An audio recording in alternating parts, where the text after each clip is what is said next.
Ẹ̀yin ènìyàn wa nílé, mo kí wa kú àbọ̀ sí ilé ẹ̀kọ́ ọjọ́ ìsinmi ti ọ̀sẹ̀ yìí. Fún gbogbo àwa ìjọ Ọlọ́run tí à ń tẹ̀lé ìlànà ilé ẹ̀kọ́ ọjọ́ ìsinmi gbogbogbò tí gbogbo ayé ń lò, èyí tí àwọn olóyìnbó ń pè ní Sunday School Unified Series, nínú gbogbo ìjọ Ọlọ́run bí ìjọ onítẹ̀bọmi àti àwọn ìjọ mìíràn káàkiri àgbáyé. Orí ọ̀rọ̀ wa fún ilé ẹ̀kọ́ ọjọ́ ìsinmi tọ̀sẹ̀ yìí tí à ń kẹ́kọ̀ọ́ lé lórí, òun ni ìgbàgbọ́ obìnrin ará Kénáánì. Ìgbàgbọ́ obìnrin ará Kénáánì. Ẹsẹ̀ Bíbélì tá a sì ti ń lọ kẹ́kọ̀ọ́, òun nìwé Mátíù orí 15, ẹsẹ̀ 21 sí 32. Mátíù orí 15, ẹsẹ̀ 21 sí 32. Èyí tí ó kà báyìí: Jésù sì ti ibẹ̀ kúrò, ó lọ sí agbègbè Tírè òun Sídónì. Sì wò ó, obìnrin kan ará Kénáánì ti ẹkùn náà wá, ó sì kígbe pè é wípé, Olúwa, ìwọ ọmọ Dáfídì, ṣàánú fún mi. Ọmọbìnrin mi ní ẹ̀mí èṣù ń dá lóró gidigidi. Ṣùgbọ́n kò sì dá a lóhùn ọ̀rọ̀ kan. Àwọn ọmọ ẹ̀yìn rẹ̀ wá, wọ́n bẹ̀ ẹ́ wípé rán an lọ kúò, nítorí tí ó ń kígbe tọ̀ wá lẹ́yìn. Ṣùgbọ́n ó dáhùn wípé, a kò rán mi bí kò ṣe sí àwọn àgùntàn ilé Ísírẹ́lì tí ó nù. Nígbà náà ni ó wá, ó sì tẹríba fún un wípé, Olúwa, ràn mí lọ́wọ́. Ṣùgbọ́n ó dáhùn wípé, kò tọ́ kí a mú àkàrà àwọn ọmọ ká fi fún ajá. Ó sì wípé, bẹ́ẹ̀ ni Olúwa, àwọn ajá a máa jẹ nínú ẹ̀rún tí ó ti orí tábìlì olúwa wọn bọ́ sílẹ̀. Nígbà náà ni Jésù dáhùn sì wí fún un pé, obìnrin yìí, ìgbàgbọ́ ńlá ni tiẹ̀, kí ó rí fún ọ gẹ́gẹ́ bí ìwọ ti ń fẹ́ ẹ. A sì mú ọmọbìnrin rẹ̀ lára dá ní wákàtí kan náà. Èyí ni ọ̀rọ̀ Ọlọ́run. Kí Olúwa bùkún ọ̀rọ̀ rẹ̀ fún ìgbàlà ẹ̀mí wa.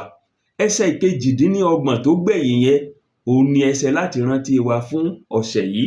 Torí náà màá tún kà fún àtẹnumọ́ lẹ́ẹ̀kan sí. Nígbà náà ni Jésù dáhùn, ó sì wí fún un pé, obìnrin yìí, ìgbàgbọ́ ńlá ni tiẹ̀, kó rí fún ọ gẹ́gẹ́ bí ìwọ ti ń fẹ́. A sì mú ọmọbìnrin rẹ̀ lára dá ní wákàtí kan náà. Ní àárín oṣù yìí, gbogbo ẹ̀kọ́ wa nínú oṣù yìí pátápátá fún ilé ẹ̀kọ́ ọjọ́ ìsinmi, ó gbẹ́nu lé òdiwọ̀n ìgbàgbọ́. Tí ẹ bá ń fọkàn bá wa bọ̀ láti ìbẹ̀rẹ̀ oṣù yìí nínú ilé ẹ̀kọ́ ọjọ́ ìsinmi wa gbogbo, à ń wo bí àwọn èèyàn ṣe ń fi ìgbàgbọ́ wọn nínú Jésù gbárí. Lọ́sẹ̀ àkọ́kọ́, a rí bí àwọn ọ̀rẹ́ 4 tí wọ́n gbé ọ̀rẹ́ wọn tó ní àrùn ẹ̀gbà wá sọ́dọ̀ Jésù. Wọ́n rí bí wọlé, wọ́n nílò láti lu orí òrùlé kí wọ́n tó lè gbé ọ̀rẹ́ wọn déwájú Jésù níbi tí Jésù wà nínú ilé. Nípa ìgbàgbọ́ wọn, ọ̀rẹ́ wọn gba ìdáríjì.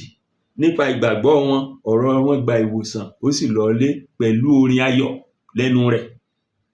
Lọ́sẹ̀ kejì nínú oṣù yìí, a rí bí ọkùnrin olórí ogun ọ̀rún bó ṣe fi ìgbàgbọ́ sọ fún Jésù pé, ṣáà sọ kìkì ọ̀rọ̀ kan, ara ọmọ ọ̀dọ̀ mi tí ń kú lọ, tó fẹ́ kú yóò sì dá. Jésù sì ṣe bẹ́ẹ̀, ọmọ rẹ̀ sì gba ìwòsàn. Ní Sunday tó kọjá lọ nínú ilé ẹ̀kọ́ ọjọ́ ìsinmi wa, kà nípa obìnrin kan ẹlẹ́ṣẹ̀ tí ẹ̀bi ẹ̀ṣẹ̀ rẹ̀ mú tó wá sọ́dọ̀ Jésù, tí mú irun orí rẹ̀ tó fi omi tó ń sunkún sí Jésù lọ́rùn, tí ń fomi ojú rẹ̀ tó ń fi ń wẹ ẹ̀ṣẹ̀ Jésù nù, tí ń da òróró olówó iyebíye sí ẹ̀ṣẹ̀ Jésù. Tí Jésù sì sọ fún un wípé, obìnrin, a dárí ẹ̀ṣẹ̀ rẹ jì ọ́, máa lọ ní àlàáfíà. Ó fi ìgbàgbọ́ gba ìdáríjì, ó fi ìgbàgbọ́ gba ìgbàlà lọ́dọ̀ Jésù. Àdúrà mi ni wípé àwọn ẹ̀kọ́ wọ̀nyí ò ní lọ lásán nínú ayé tèmi àti tẹ̀yin. Ọlọ́run ó lò ó láti ru ìgbàgbọ́ wa sókè, láti dúró ṣinṣin, pàápàá jùlọ nírúurú àkókò bí èyí nínú ayé tá a wà yìí. Lónìí, à ń lọ wo ìgbàgbọ́ obìnrin mìíràn. obìnrin eléyìí òun ìwá ṣe Júù, obìnrin eléyìí ará Kénáánì la pè é, ní ìhà ìlà ibi tá à ń pè ní Tírè àti Sídónì ó ní agbègbè tí obìnrin yìí wà. Ẹ̀kọ́ náà ó sì pín sọ́nà méjì. Abala àkọ́kọ́ nínú ẹ̀kọ́ yẹn òun la pè ní ìbéèrè obìnrin kan. Ìbéèrè obìnrin kan, ìyẹn ní ẹsẹ̀ ìkọkànlélógún sí ìkẹẹ̀ẹ́dọ́gbọ̀n ìwé Mátíù orí kẹẹ̀ẹ́dógún tá à ń kẹ́kọ̀ọ́ lé lórí, Matthew 15:21-25, a mother's earnest request. Ìbéèrè obìnrin kan tí ó mú lọ́kàn ṣinṣinṣin lọ́dọ̀ Jésù. Ṣáájú àkókò yìí, ẹ bá ń fọkàn bá wa lọ láti ìbẹ̀rẹ̀ oṣù yìí, gbogbo àkókò yìí tí ẹ̀kọ́ wa láti ìbẹ̀rẹ̀ oṣù yìí ó dá lérí iṣẹ́ ìhìnrere Jésù ní agbègbè Gálílì ní ìhà àríwá ilẹ̀ Ísírẹ́lì. Ṣùgbọ́n nínú ẹ̀kọ́ tòní, Jésù ti kúrò ní agbègbè Gálílì, ó lọ sí agbègbè kan tá à ń pè ní agbègbè Tírè òun Sídónì láti lọ́ọ́ fún ara rẹ̀ ní ìsinmi ráńpẹ́.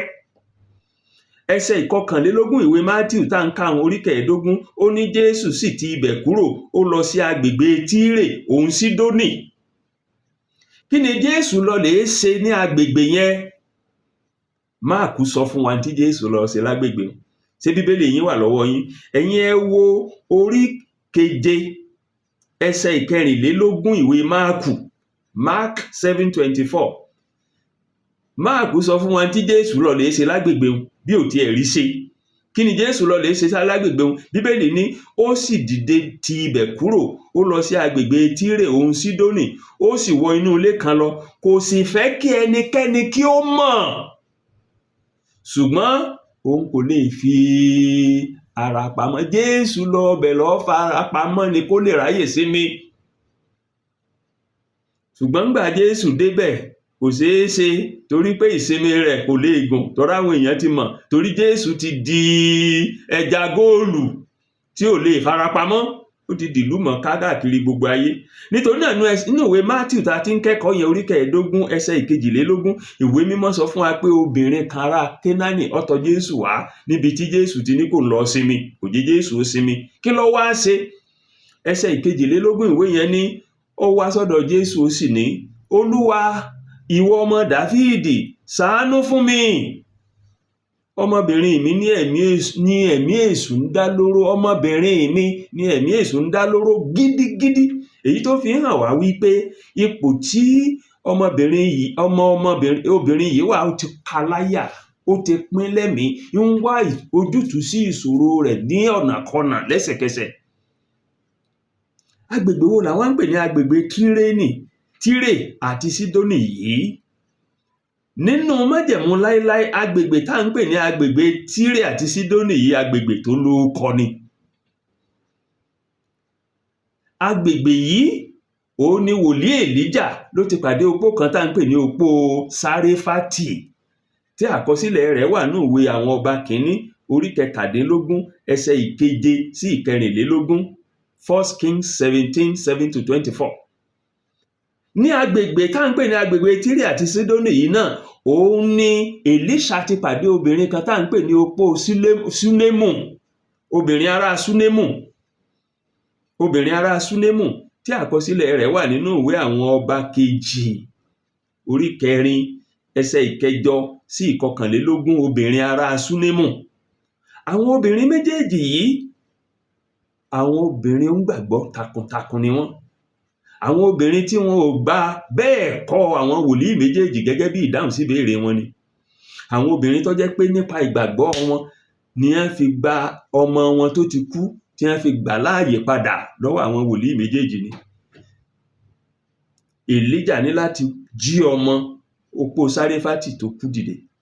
Èlíṣà ní láti jí ọmọ obìnrin Súnémù tó kú, ó ní láti jí dìde.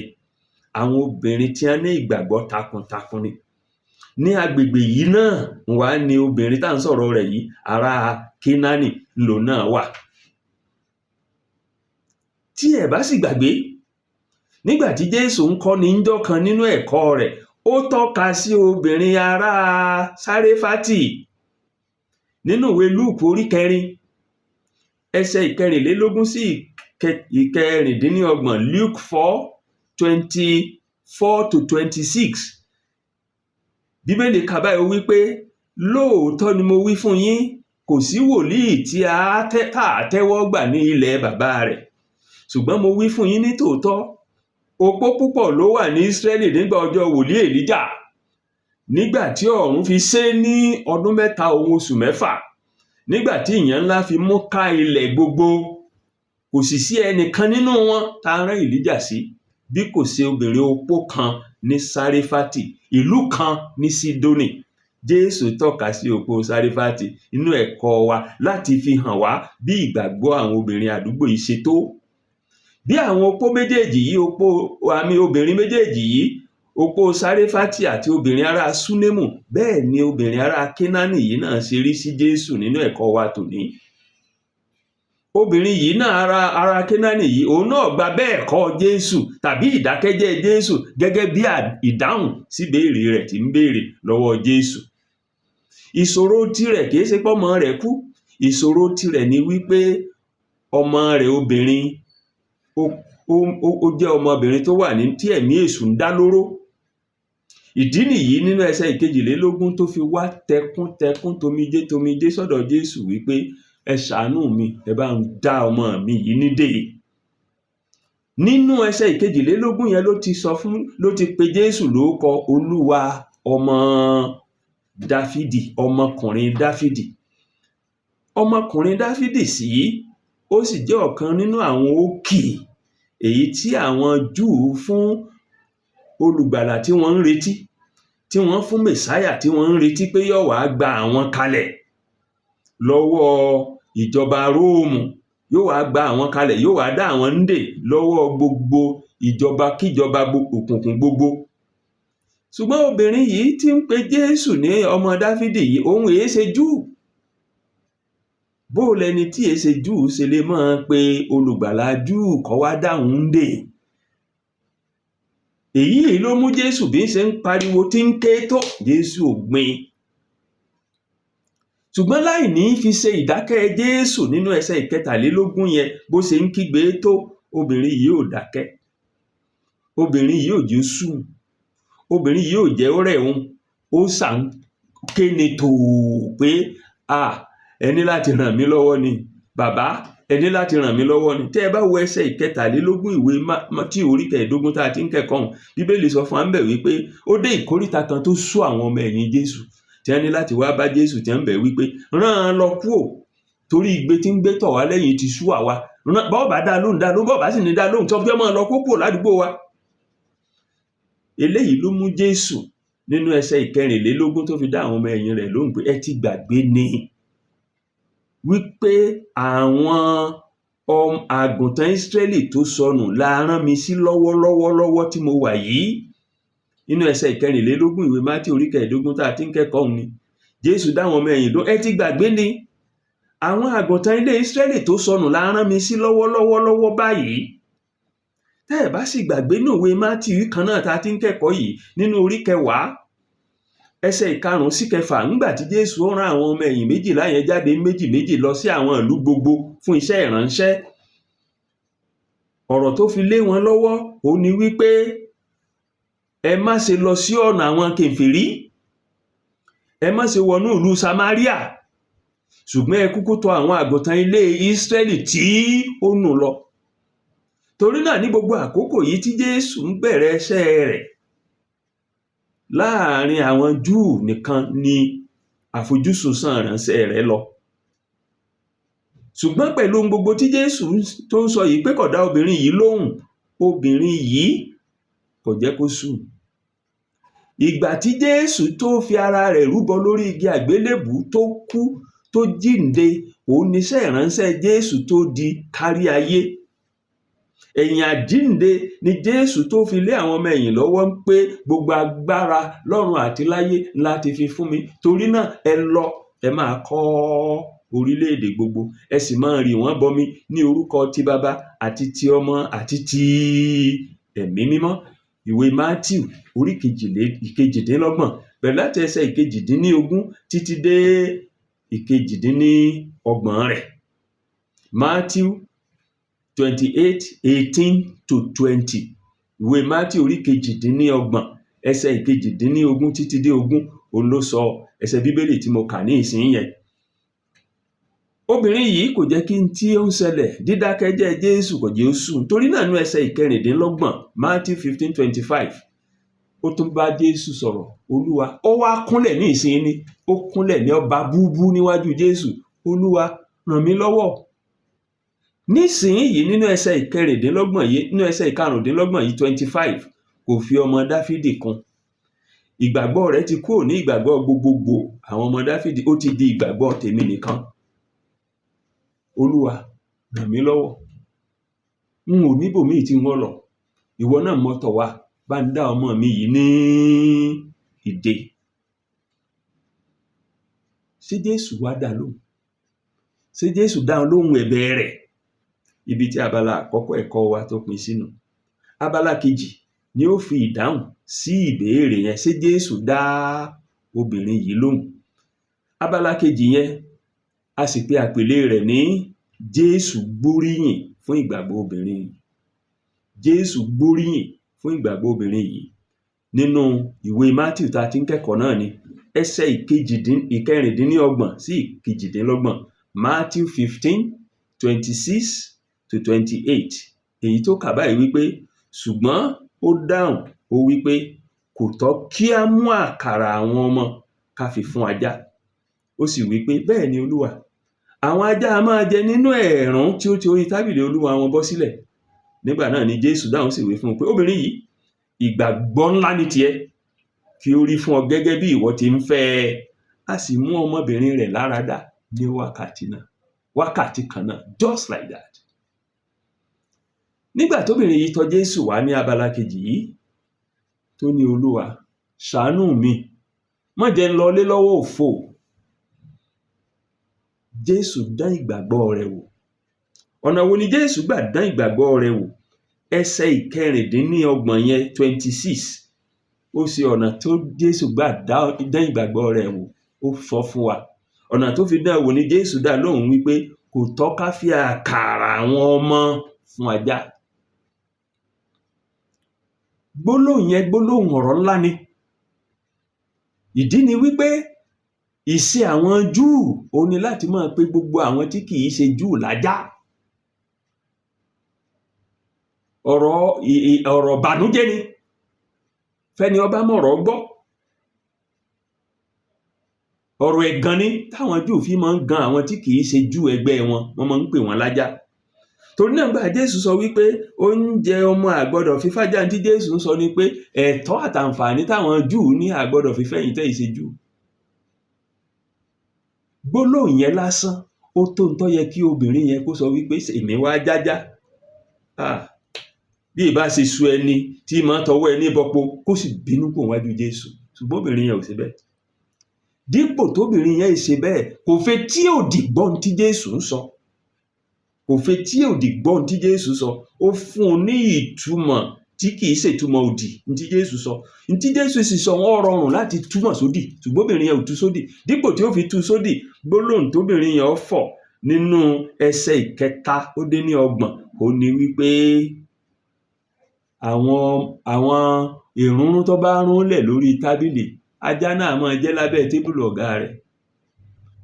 Kò bínú wípé Jésù ṣe ẹ̀ pé òun ní ajá. Èyí tí ó fi hàn wá wípé obìnrin yìí ó rẹra ẹ̀ sílẹ̀ pátápátá níwájú Jésù.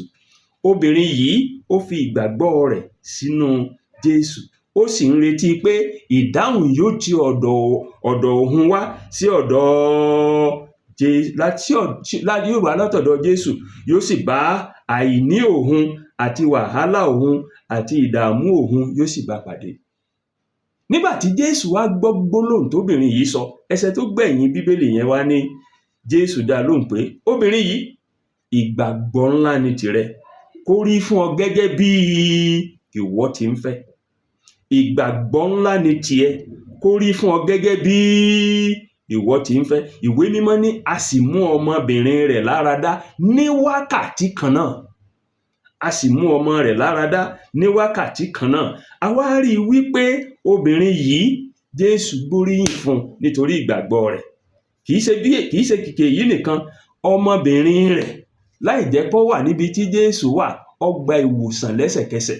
Ọ̀rọ̀ rẹ̀ wá dàbí ọkùnrin olórí ogun ọ̀rún yẹn tó jẹ́ pé kìkì ọ̀rọ̀ kan tí Jésù sọ láti ibi tó jìnnà ó sì mú ọmọ rẹ̀ lára dá nínú ilé. Ìgbàgbọ́ ńlá obìnrin yìí ó jẹ́ orí ìyanu ńlá, ó sì yin Ọlọ́run lógo. Níbí yìí ni abala méjèèjì ẹ̀kọ́ wa ló ti tẹnubodò tó ti mumi. Àwọn ẹ̀kọ́ wo la wá lè rí dìmú tá ó máa mú lọ sílé? Ẹ̀kọ́ àkọ́kọ́ ò ní pé ìgbàgbọ́ là á fi gba nǹkan lọ́wọ́ Ọlọ́run. Ìgbàgbọ́ là á fi gba ohun rere gbogbo tá à ń bá ń fẹ́ lọ́wọ́ Ọlọ́run. Ìgbàgbọ́ ńlá a sì máa gba ohun rere ńlá. Obìnrin ará Kénáánì yìí ó ní ìgbàgbọ́ nínú Ọlọ́run, ó sì rí ìyanu ńlá gbà. Bí ìwọ náà bá ní ìgbàgbọ́ nínú Ọlọ́run, ó rí ìyanu ńlá gbà. Lọ́nà kejì, ẹ̀kọ́ yìí ń kọ́ wa wípé kí a jẹ́ ká má yẹsẹ̀ nínú àdúrà wa, ká má jẹ́ ó sú wa, ká má jẹ́ ó rẹ̀ wá. Bá a tiẹ̀ ní àwọn ìdojúkọ nínú ìrìn àjò ìgbàgbọ́ wa, bí àwọn ìpèníjà tiẹ̀ wà, ká má dákẹ́ àdúrà. Nínú àyọkà yìí, a rí i wípé Jésù Kristi Olúwa wa, pé obìnrin yìí ó ní àwọn ìdojúkọ 4 tó lè mú kí ó rẹ̀ nínú ìdáhùn àdúrà rẹ̀ lọ́dọ̀ Jésù. Nǹkan àkọ́kọ́ ó ní wípé kì í ṣe ẹ̀yà Júù ni, eléyìí tó gẹ́gẹ́ bí nǹkan tó lè mú àárẹ̀ ọkàn bá. Nǹkan kejì, obìnrin ni. Àwọn olùkọ́ Júù wọn kì í tiẹ̀ dá obìnrin tí ó jẹ́ Júù gan lóhùn ká tó wá wí obìnrin tí kì í ṣe Júù. Nǹkan ẹlẹ́ẹ̀kẹta ó ní wípé àwọn ọmọ ẹ̀yìn dàbí ẹni pé wọ́n ṣàtakò rẹ̀, ṣùgbọ́n obìnrin yìí ò jẹ́ kí ó sùn. Nǹkan ẹlẹ́ẹ̀kẹta ni pé oko ọ̀rọ̀ kan ṣoṣo tí Jésù sọ ajáhùn ó tó ń tó lè mú kó bínú kúò, ṣùgbọ́n obìnrin yẹn ò bínú rárá, ó fọkàn rẹ̀ balẹ̀. Eléyìí sì ràn án lọ́wọ́ láti rí n tí ń béèrè lọ́wọ́ Olúwa láti rí ìgbà. Nítorí náà, nínú àdúrà wa, ẹ̀kọ́ yìí ń kọ́ wa wípé ká ní àwí ìyanu. Obìnrin yìí ní àwí ìyanu, ó sì rí n tó ń fẹ́ gbà lọ́wọ́ Olúwa.